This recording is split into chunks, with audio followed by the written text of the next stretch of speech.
Well, tonight we had basically two open forums. The first one from 8 to 10, we had Evangel ladies have an opportunity to just come into the chapel and talk about relationships and sexuality and kind of have a very frank discussion from a biblical perspective. You know, what things are appropriate and how should we build our relationships, and that was kind of the nature of the questions. And then from 10 o'clock until about midnight, we came to the cafeteria and talked with the guys on campus and just fielded any question that they wanted to give. We brought together a panel. Brian Upton, who is the director of the Evangel Counseling Center, Sandy Friesen, who's a professor of intercultural studies. I was the moderator. Janet Goss, who's the RD for Lewis, for the ladies in Lewis, and Dr. Wade Nunnally, who's a professor of early Christian origins. And just from a lot of different perspectives, looking biblically, looking from a counseling standpoint, looking from a pastoral standpoint, what's the best advice that we can possibly give to our students about how to order their lives, their sexuality, their relationships in a way that's honoring to God.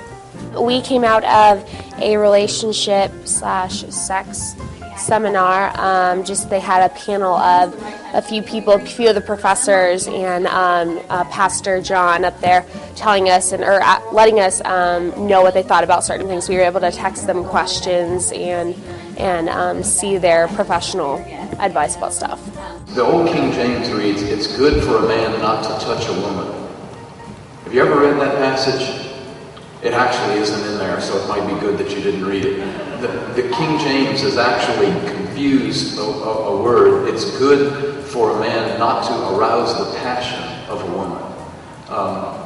And it's speaking specifically within the context of a premarital situation. It's definitely not dealing with marriage, because Paul will say the exact opposite about marriage. It's great for men to arouse passion in a woman to whom they are married.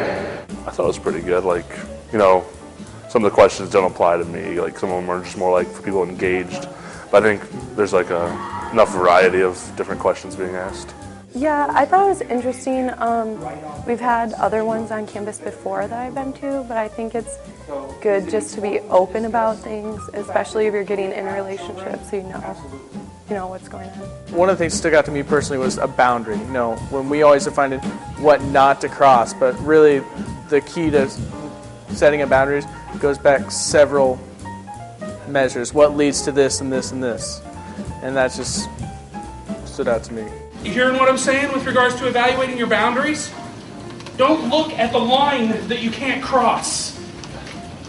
No, look 5 or 6 steps back from it. Oh, does that mean, Brian, after 2 years of kissing and making out and going too far, that I've got to back all the way up to where all I can do is give her a little peck when I lean in so that our bodies don't touch? Yes. That's what that means. Very potentially, yes. I do think a lot of good information was given. A lot of good insight was given on different topics that normally aren't addressed in the church.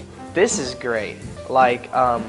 I don't think you'd actually get a pastor or a lot of staff to just sit down and do what they're doing right now. That's really cool. I'm glad to be a part of a school that's not afraid to address those issues, and I'm not naive to believe that students don't struggle with some of those things.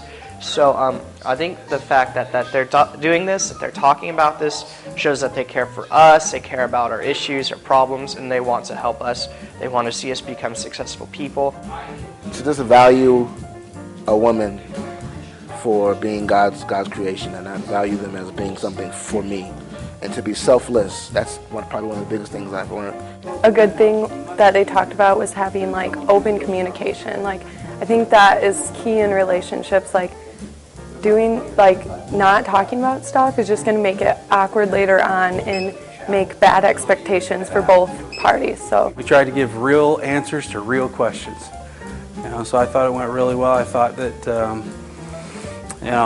both the guys and gals, they just jumped right in and asked questions. It was nonstop. So I know that the purpose of the whole night was met. I don't know. I was impressed with the caliber of questions. I was kind of afraid that maybe, everybody would try to get the joke in, because that's just natural and that's fine. But But no, it was cool. I think some people actually had some serious questions, and that was good to see. If I had had access to something like this when I was 18, 19, 20 years old, the same questions would have come up then. And I think probably in the year 2200, that the same questions will come up again. But the neat thing is the answers are still the same. I thought tonight really helped the majority of the men in the group. It really kind of cleared some things up and just redefined what boundaries should be and what's acceptable and why so in a biblical standard. I thought that the girls' session was different than the guys' session. Yeah. Very much. There was a different, maybe it's because it was later, or maybe because we had already talked about so many things so that it felt differently. But I appreciated both aspects, but they were different. I actually enjoyed it. I learned some stuff. It was, it's always kind of weird talking about that type of thing, but it's really good for a lot of girls to be able to hear that, because a lot of girls are really afraid to ask, ask people about it. So it was really nice to be able to text it to Pastor John anonymously, and they could, get their answers. So that was really cool. They're answering all of these questions as adequately and thoroughly as they can, and they're kind of addressing the spiritual ramifications of that. I really like opportunities to take honest, straight questions from people who really want to know and answer it. And that doesn't mean that we're like experts and we all have all of the answers. Some of the questions are really tough. We get into circumstances in our lives sometimes that make it very difficult to know, how do I get out of this? What do I do? And it's not easy for anybody to do that, but we were able again and again to come back to the fact that no matter where we've been, no matter what circumstances we've been through, God loves us. He has very big plans for us, and He can work those things out in our lives.